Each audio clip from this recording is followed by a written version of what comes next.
The Zephyrian Council had convened an emergency session for the third time this cycle. Ambassador Crix's tentacles writhed nervously as he displayed the holographic data before the assembled delegates. The human colony on Kepler 442b has done it again, Crix announced, his voice carrying the weight of disbelief. In just 18 standard months, they've transformed a barren rock into this. The hologram flickered, revealing a planet that barely resembled its former self. Where once only dust storms and jagged mountains existed, now sprawling cities gleamed beneath protective atmospheric domes. Green patches of vegetation dotted the landscape like emeralds scattered across bronze silk. Council leader Vex leaned forward, her crystalline form refracting the hologram's light. This is impossible. Our geological surveys confirm that planet was uninhabitable. Class 7 radiation, no atmosphere. Temperatures ranging from -200 to +180 Celsius. That was before the humans arrived, Crix replied grimly. James Mitchell wiped the sweat from his brow as he adjusted the atmospheric processor's calibration settings. The massive machine hummed with satisfaction, converting the planet's toxic gases into breathable air at a rate that still amazed him. 2 years ago, he wouldn't have believed such technology could exist. Now he helped maintain 3 of them. James! Fiza Qureshi's voice crackled through his comm unit.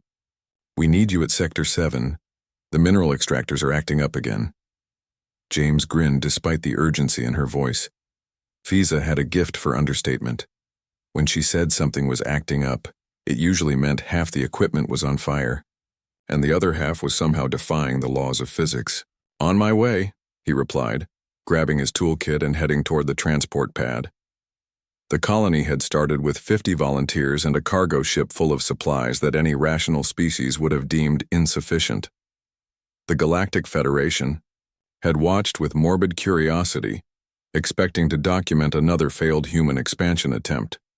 Instead, they witnessed something that challenged everything they thought they knew about colonization.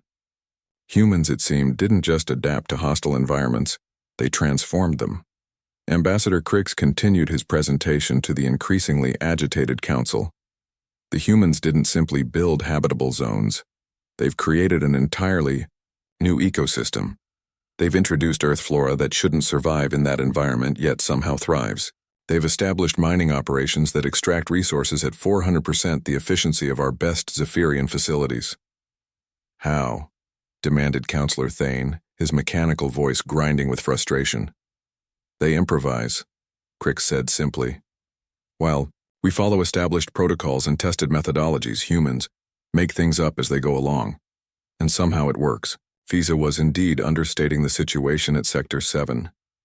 The mineral extractors hadn't just malfunctioned, they'd somehow reconfigured themselves to process 3 different ore types simultaneously, something their original programming deemed impossible.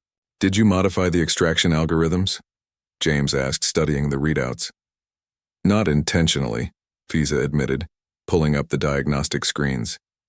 I was trying to fix a cooling issue yesterday and had to reroute some processing power. I must have accidentally created some kind of feedback loop that optimized the entire system. James shook his head in amazement. This was so typically human, stumbling upon revolutionary improvements while trying to fix minor problems. The Federation engineers are going to lose their minds when they see this efficiency rating. If they haven't already, Fiza laughed. Did you hear? 3 more species have officially protested our presence in this sector. They're claiming we're destabilizing the galactic economy. The truth was more complex than economic disruption. Humans represented something that made most galactic civilizations deeply uncomfortable: unpredictability coupled with success. For millennia, the established species had followed careful, methodical approaches to expansion. Planets were surveyed for decades before colonization began. Resources were extracted using proven techniques that had remained unchanged for centuries. Growth was slow, steady, and predictable.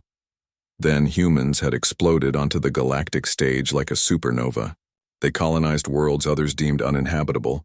They found solutions to problems that had stymied galactic engineers for generations.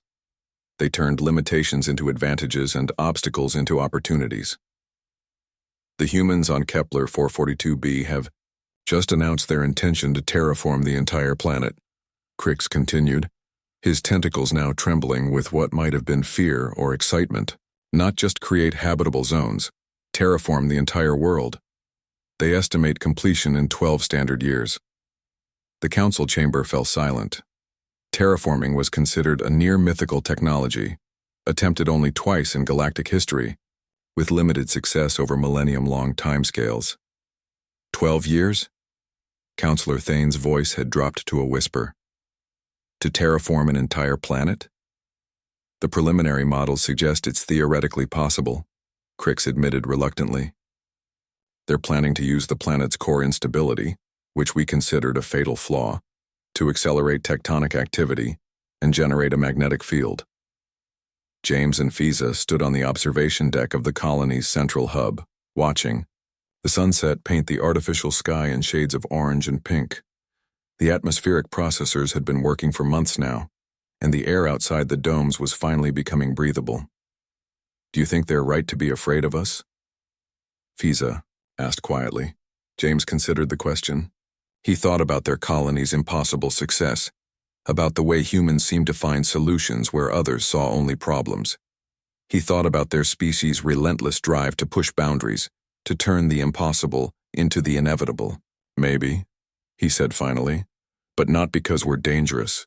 They're afraid because we prove that there are always other ways to do things. Better ways. Ways they never considered. Fiza nodded, understanding. We don't just colonize planets. We change the rules of how colonization works.